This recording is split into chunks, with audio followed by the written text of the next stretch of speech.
Admiral Zekthor's mandibles clicked with satisfaction as his dreadnought inevitable victory settled into position above Earth's northern hemisphere.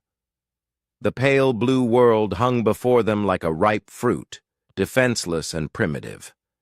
His fleet of 300 warships had emerged from hyperspace in perfect formation, surrounding the human home world in an inescapable sphere of death. "Status report," Zekthor commanded, his 4 eyes scanning the tactical displays. "All ships in position, Admiral," his tactical officer reported. "The humans appear to be in complete disarray. Their primitive vessels are fleeing toward their moon and outer system colonies?" Zekthor's throat sacs inflated with amusement. The humans had been a curiosity when first discovered by hegemony scouts, a young species that had barely achieved interplanetary travel, yet somehow managed to establish colonies throughout their star system with remarkable speed. Their expansion rate had been concerning. But now, with the full might of the hegemony navy assembled, their brief moment in the galactic spotlight would end. "Open a channel to the surface," Zekthor ordered. "Let them hear the voice of their conquerors." The communication array crackled to life, broadcasting across every frequency the humans used. Zekthor's translator converted his words into their crude language. "Humans of Earth, you are surrounded by the Third Fleet of the Hegemony Navy. Your resistance is futile. Surrender now, and your species will be granted the honor of serving the hegemony as a client race. Refuse, and we will turn your world to glass." The response came faster than expected, not from the planet's surface, but from directly behind his flagship. "Admiral Zekthor of the inevitable victory," a calm human voice said, the translator struggling with unfamiliar inflections. "This is Admiral Sarah Chen of the Terran Defense Force. We decline your generous offer." Zekthor spun toward his sensor officer.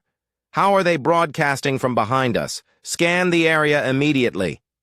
"Sir, I'm detecting massive energy signatures throughout our formation. They're everywhere." The main display shifted, revealing what had been hidden moments before. Sleek human vessels materialized from apparent nothingness, not just behind the inevitable victory, but interspersed throughout the entire hegemony fleet. Hundreds of them, their dark hulls shimmering as advanced stealth systems deactivated. "Impossible," Zekthor breathed. "Our sensors detected no ships during our approach." Admiral Chen's voice continued, now carrying an edge of steel. "You made a fundamental error in your intelligence gathering, Zekthor. You assumed that because we've only had spaceflight for a few centuries, we think like you do. You see, we didn't build our first defensive perimeter around Earth. On the tactical display, more contacts appeared, massive orbital platforms that had been masquerading as asteroids and space debris throughout the system. The fleeing human civilian ships suddenly executed sharp turns, revealing themselves as military vessels that had been herding the hegemony fleet into position. We built it around the solar system's edge, then filled the space between with layers of deception.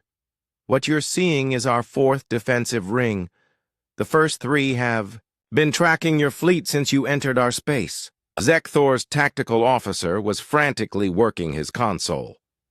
"Sir, they have us completely surrounded. Every ship in our fleet has at least 3 human vessels within point-blank range. They must have been using some kind of advanced cloaking technology." "Not cloaking," Admiral Chen corrected, apparently monitoring their communications. "Adaptive camouflage, electromagnetic dampening, and good old-fashioned patience. We've been sitting here for 6 months waiting for you to take the bait." The human admiral paused, letting the implications sink in. "You see, Admiral, your species conquered 12 worlds by doing exactly what you just did, overwhelming them with superior numbers and firepower. But humans learned warfare in a different school. We learned it fighting each other for millennia, where deception and misdirection often mattered more than raw strength. Zekthor's command crew was now openly panicking, but he forced himself to remain calm. "You're bluffing.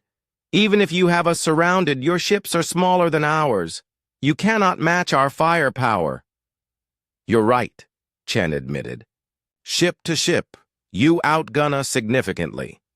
But we don't fight ship to ship. We fight smart." The tactical display updated again, showing new contacts throughout the hegemony formation, thousands of small objects that had been drifting unnoticed among the larger vessels. "Those are kinetic mines," Chen explained conversationally.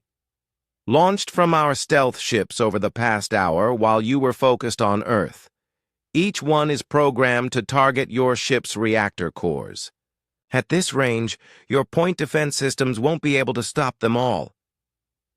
Zekthor felt his confidence crumbling. "What do you want?" "Simple. Turn around and leave. Spread the word to your hegemony that Earth is under new management. Tell them that the next fleet you send here won't get a warning." "And if we refuse?" Admiral Chen's response was immediate and cold. "Then you'll discover why humans spent most of their history fighting each other instead of exploring space. War isn't just what we do, Admiral. It's what we're good at." Zekthor looked around his bridge at his terrified crew, then at the tactical display, showing his fleet completely outmaneuvered and outgunned despite their numerical superiority.